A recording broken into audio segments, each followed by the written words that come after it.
Hello students, welcome to the Maths Pathshala by Anand Sehgal. Today we will start class 10th NCERT, chapter number 6, triangles, one of the most important chapters of geometry. Now why is it important? Because last 5 years में around 6 to 8 marks के questions सिर्फ triangles chapter से पूछे जा चुके हैं. That is why it is important, so prepare it well. Now let's start without any further delay. See, we have to study two topics in this chapter. First is your basic proportionality theorem, also known as Thales theorem, and the second one is similarity. We will complete this chapter in two halves. In the first half, we will cover basic proportionality theorem and exercise 6.2, and in the second half, we will do similarity and exercise 6.1 and 6.3. Okay, so now let's start.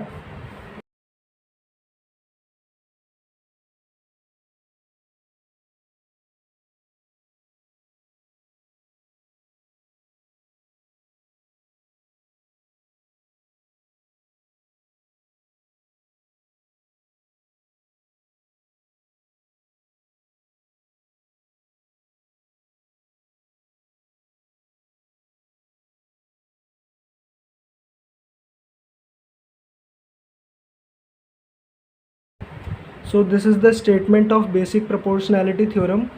If a line drawn parallel to one side of a triangle to intersect the other two sides in distinct points, the other two sides are divided in the same ratio. Now what does it mean? Example की help से समझते हैं. मैंने यहाँ पे एक example ले लिया, एक triangle ABC.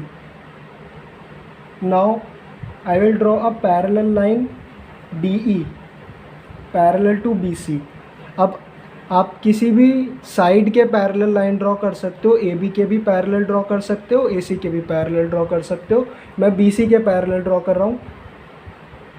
Late us name it as DE. Now what is BPT? First is your AD upon DB equals to AE upon EC. Second is AD upon AB equals to AE upon AC, and third is DB upon AB equals to EC upon AC. This is your BPT, basic proportionality theorem. मतलब अगर आप किसी भी एक triangle में किसी भी एक साइड के पैरेलल एक लाइन ड्रॉ करते हो तो और वो लाइन ट्राइंगल की बाकी दो साइड्स को दो डिस्टिंक्ट पॉइंट्स पर इंटरसेक्ट करती है तो ट्राइंगल की बाकी दो साइड्स सेम रेशियो में डिवाइड हो जाएंगी. जैसा कि यहाँ पे मैंने एग्जांपल में लिया है, मैंने ट्राइंगल लिया ABC, DE मैंने ड्रॉ की पैरेलल टू BC. अब अगर DE BC के पैरेलल है then according to BPT we can write AD upon DB equals to AE upon EC. Second thing, AD upon AB equals to AE upon AC. And third, DB upon AB equals to EC upon AC. This is your basic proportionality theorem. Now let's move on to the proof of BPT. Before going on to the proof, let me explain you a small concept related to the height of the triangles.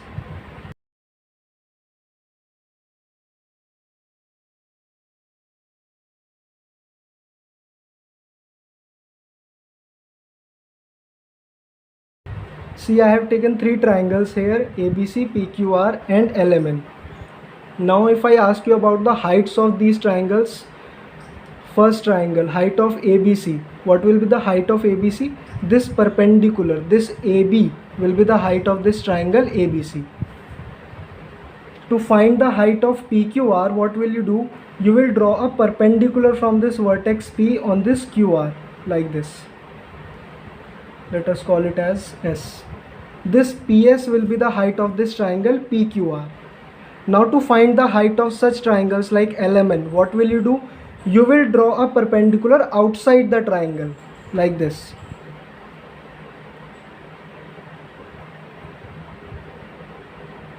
this line, this perpendicular line which I have drawn outside the triangle, this is the height of this triangle LMN.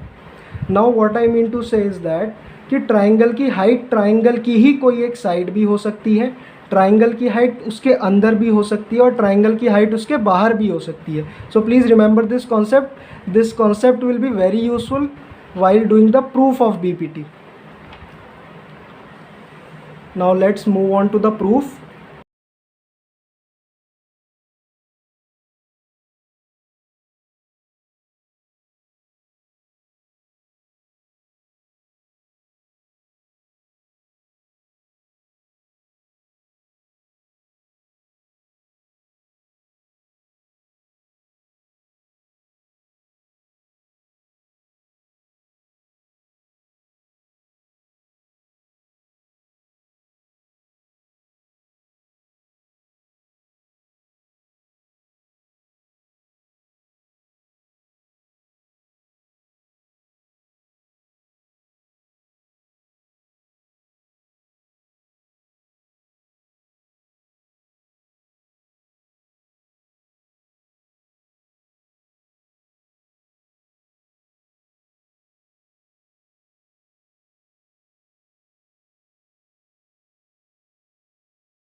Now this is the proof of BPT.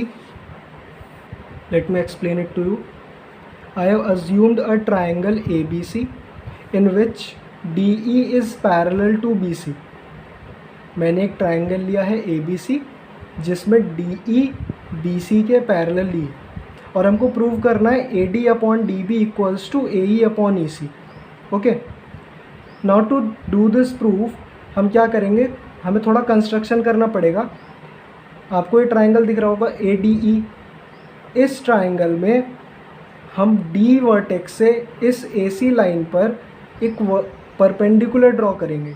Okay, हमने इसको name दिया है DL. Now same thing we will do from vertex E vertex से इस AB line पर एक perpendicular draw करेंगे like this. हमने इसको नेम दिया है EM.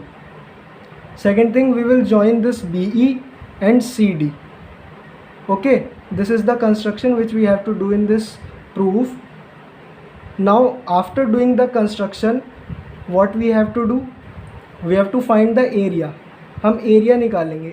ADE ट्राइंगल का हमको एरिया फाइंड आउट करना है। अब एरिया इसका कैसे फाइंड करना है, एक बार आपको EM हाइट लेकर के एरिया फाइंड करना है और एक बार DL को हाइट मान करके इस ADE ट्राइंगल का एरिया आप लोगों को फाइंड करना है। ओके, पहले मैंने EM को हाइट लेकर के एरिया फाइंड आउट किया है।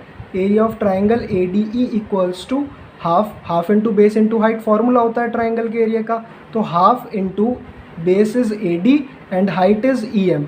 नाउ आपको कैसे पता चलेगा कि कौन सी बेस के लिए कौन सा हाइट है? आपको क्या करना है, जब आप हाइट EM ले रहे हो, आप जब हाइट EM को कंसिडर करोगे तो आपको बेस AD को कंसिडर करना है। आप कैसे याद रखोगे इस चीज़ को? आप ट्रायंगल को पहले लेफ़्ट साइड से देखो। जब आप ट्रायंगल को लेफ़्ट साइड से देखोगे तो आपको बेस AD मिलेगा और हाइट EM मिलेगी। Okay, now again we will find the area of this triangle ADE। Now this time we will take DL as height. अब आपको क्या करना है, आपको ट्रायंगल को राइट साइड से देखना है। ओके, जब आप राइट साइड से ट्रायंगल को देखोगे तो आपको AE बेस मिलेगा और DL आपकी हाइट हो जाएगी। Same thing I have done here. Area of triangle ADE equals to half into AE into DL। Okay, इसको मैंने फर्स्ट इक्वेशन मान लिया, इसको सेकंड इक्वेशन मान लिया है। अब नेक्स्ट थिंग क्या करनी है, आपको इस ट्रायंगल का एरिया फाइंड आउट करना है। ट्रायंगल BDE, दिस ट्रायंगल, इसका आपको एरिया फाइंड आउट करना है।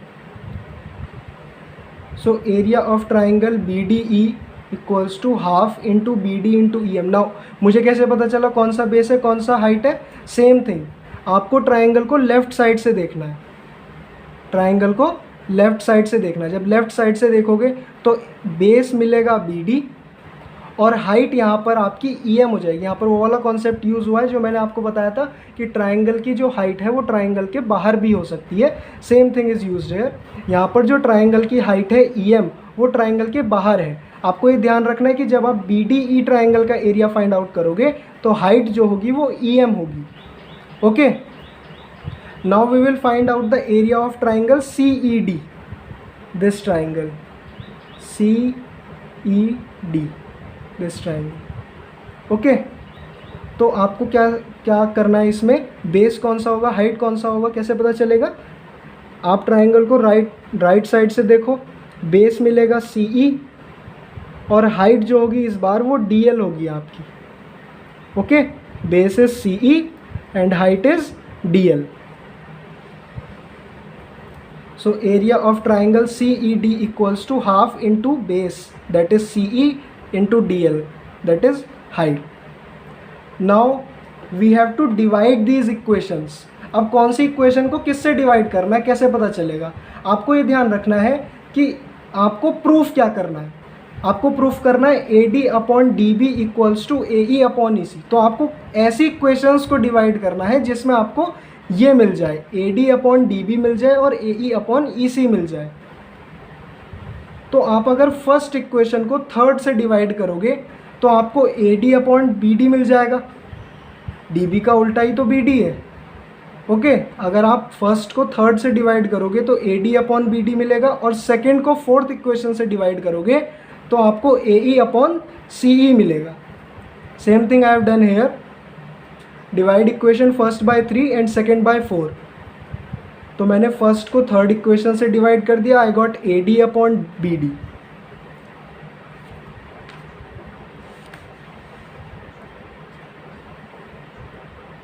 and I have divided the second equation from equation 4th and I got AE upon CE। Okay, अब यहाँ पे एक और चीज़ यूज़ हो रही है, एक और कॉन्सेप्ट यूज़ हो रहा है। ये प्रॉपर्टी होती है ट्राइंगल की कि ऐसे ट्राइंगल्स जिनका बेस सेम होता है उनका एरिया भी सेम होता है। आपने नोटिस किया होगा ये जो आपके दो ट्राइंगल्स हैं BDE और CED, इनका जो बेस है DE वो दोनों के लिए सेम है। BDE में भी DE आ रहा है और CED में भी DE आ रहा है। मैं यहाँ पे अलग से ड्रॉ कर देता हूँ आपके लिए।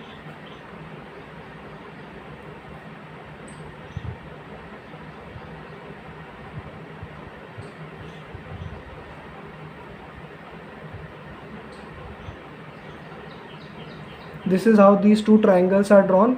आप देख रहे होंगे बी डी जो है वो लाइन दोनों में कॉमन है। आप बी डी ट्राइंगल लो, यहाँ पर भी बी ई आ रहा है, और आप सी ई डी ट्राइंगल लो, वहाँ पर भी डी ई आ रहा है। So this base DE is common in both the triangles. So the area of these two triangles, triangle BDE and triangle CED, will be same. Same thing I have written here.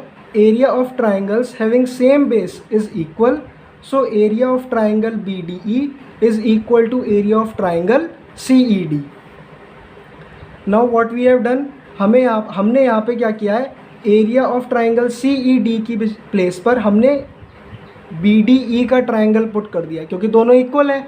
तो CED की जगह अगर आप BDE भी put कर दोगे तो भी सेम ही रहेगा, and which was equal to AE upon CE। Okay, now what was the area of triangle ADE upon area of triangle BDE? AD upon BD, it was AD upon BD, which is now equal to AE upon CE। अब आपका proof complete हो चुका है, बस आप ये BD और CE को DB और EC लिख दो। Okay, this was the proof of the first point which I was writing here, AD upon BD equal to AE upon EC। now we will prove these two।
Now see,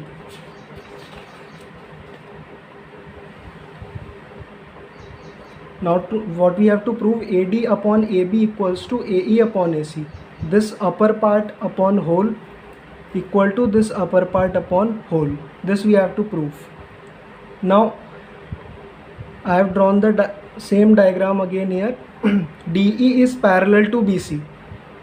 now if DE is parallel to BC, then by basic proportionality theorem we can write that AD upon DB equal to AE upon EC। ये तो अभी हमने proof कर लिया ना, अगर DE BC के parallel है तो AD अपॉन DB इक्वल होगा AE अपॉन EC के, ये हम लिख सकते हैं BPT से। Now note this step what I have done here, reciprocating both sides, we have to reciprocate these two fractions both sides. Now why I have reciprocate them, you will understand it later। now after reciprocating, what we got, DB upon AD equals to EC upon AE। okay, now we have to add 1 both sides। what we have done, we have add 1 both sides like this, DB upon AD plus 1 equals to EC upon AE plus 1। Now 1 add करने से तो कोई फ़र्क पड़ा नहीं है, 1 से तो 1 कैंसिल हो जाएगा, it did not make any change. अब हम यहाँ पे क्या करेंगे, हम यहाँ पे एलसीएम लेकर के डिनोमिनेटर इक्वल करके और इसको ऐड करेंगे, तो यहाँ पर भी AD आ जाएगा, यहाँ पर AD है, जब आप डिनोमिनेटर इक्वल करोगे यहाँ पर भी AD आ जाएगा। So it became DB upon AD, DB plus AD upon AD, and same thing we did here, EC plus AC, EC plus AE, EC plus AE upon AE। okay, got it। now this DB plus AD, what it became, DB plus AD को जब आप add करोगे तो क्या बन जाएगा, see here in the diagram, DB plus AD, DB plus AD क्या बन गया, पूरी AB लाइन बन गई। सेम थिंग यहाँ पे नोटिस करो, EC plus AE, EC plus AE क्या होगा, पूरी AC लाइन बन गई।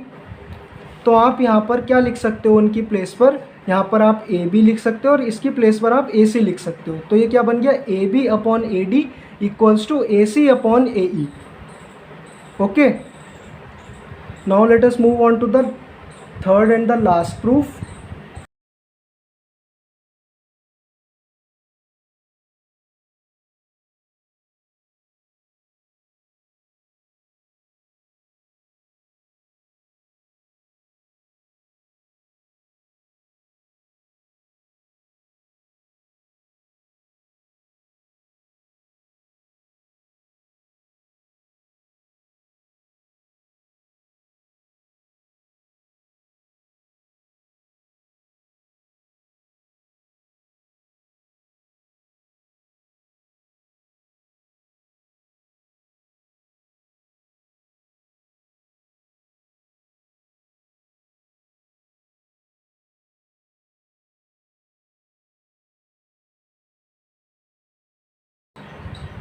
Now see here, in this proof what we have to do, we have to prove dB upon AB equals to EC upon AC.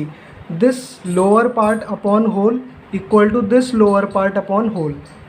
Okay, now what we have to do, we have did here same thing. I have made that same triangle ABC in which DE is parallel to BC. Let me write it here, DE parallel to BC. Now if DE is parallel to BC, then we can write AD upon DB equals to AE upon EC by BPT. अगर DE BC के parallel है तो हम BPT से ये कह सकते हैं ना कि AD अपॉन DB इक्वल होगा AE अपॉन EC के। ओके, अब पिछले वाले प्रूफ में और इसमें यही चेंज है, इसमें हम बिना रेसिप्रोकेट किए 1 ऐड करते हैं। अगर आप पिछले वाले प्रूफ में रेसिप्रोकेट नहीं करते और 1 ऐड कर देते तो प्रूफ आपका ये वाला रिजल्ट होता और वो वाला फिर रॉन्ग हो जाता। ओके, अब पता चला आपको वहाँ रेसिप्रोकेट क्यों किया था। अब यहाँ पर हम बिना रेसिप्रोकल किए 1 ऐड कर देंगे दोनों साइड्स। तो AD upon DB plus 1 equals to AE upon EC plus 1, AD upon DB plus 1 equals to AE upon EC plus 1। Now अब डिनोमिनेटर इक्वल कर देंगे, इधर DB आ जाएगा तो AD plus DB upon DB equals to AE plus EC upon EC। अब AD plus DB क्या बन गया, आप यहाँ पे देखो AD प्लस DB क्या बन गया पूरा मिल करके AB। ऐसे यहाँ पे AE प्लस EC क्या बन जाएगा पूरा AC। तो हमने AD प्लस DB की जगह क्या लिख दिया AB और AE प्लस EC की प्लेस पे AC। So it became AB upon DB equals to AC upon EC। अब हमें प्रूफ तो करना था ये DB upon AB equals to EC upon AC। तो हम क्या करेंगे, हम इसको बस रेसिप्रोकल कर देंगे, सेम ही तो आ गया, बस वो थोड़ा रेसिप्रोकल करके रिजल्ट सेम हो जाएगा। सो हम इसको रेसिप्रोकल कर देंगे दोनों sides. So it became DB upon AB equals to EC upon AC। Okay, this is your basic proportionality theorem and its proof. Now another thing we have to study is converse of basic proportionality theorem. आप लोगों ने class 9th में mid point theorem पढ़ी होगी, फिर उसका converse of mid point theorem पढ़ा होगा। ऐसे ही यहाँ पर बेसिक प्रोपोर्शनैलिटी थ्योरम और उसका converse of basic proportionality theorem दोनों हमको स्टडी करना। बेसिक प्रोपोर्शनैलिटी थ्योरम तो मैंने आपको बता दिया, उसका प्रूफ भी बता दिया। अब हम converse of basic proportionality theorem पढ़ेंगे।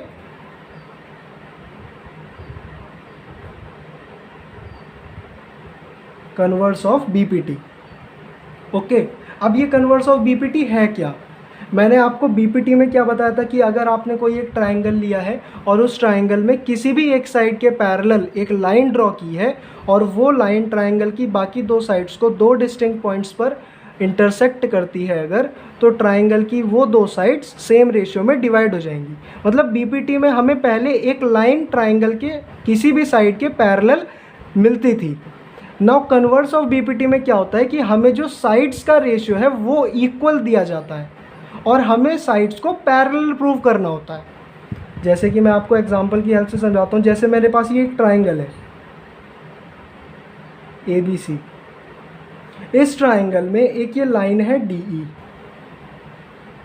अब कन्वर्स ऑफ बीपीटी क्या है कि आपको A D upon D B equal दिया हुआ है ए ई अपॉन ई सी के।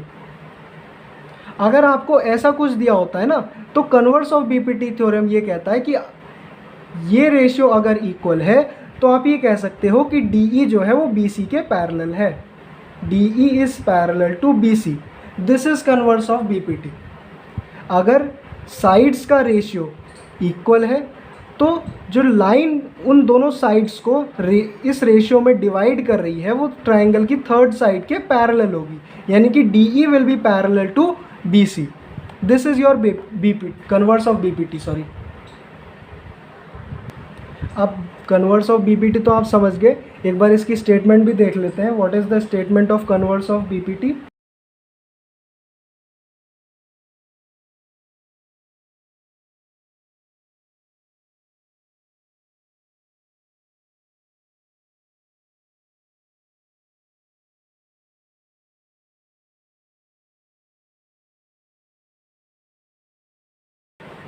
This is the statement of converse of BPT. If a line divides any two sides of a triangle in the same ratio, then the line is parallel to the third side. Same thing लिखी है जो मैंने आपको explain कर दिया ऊपर। अगर किसी ट्राइंगल में कोई लाइन ट्राइंगल की दो साइड्स को सेम रेशियो में डिवाइड करती है तो वो लाइन ट्राइंगल की थर्ड साइड के पैरेलल होगी। सेम थिंग है, A D upon D B equals to A E upon E C. ये लाइन जो है ट्राइंगल की इन दो साइड्स को इक्वल रेशियो में डिवाइड कर रही है। इसका मतलब ये जो डी ई होगी वो बी सी के पैरेलल हो जाएगी converse of B P T से। Okay, now here we come to the end of video. हमने बी पी टी पढ़ ली, converse of B P T पढ़ ली, प्रूफ देख लिया बी पी टी का, बी पी टी के तीनों रिजल्ट्स का। In the second video we will do exercise 6.2. Okay, thanks for watching and don't forget to subscribe the channel.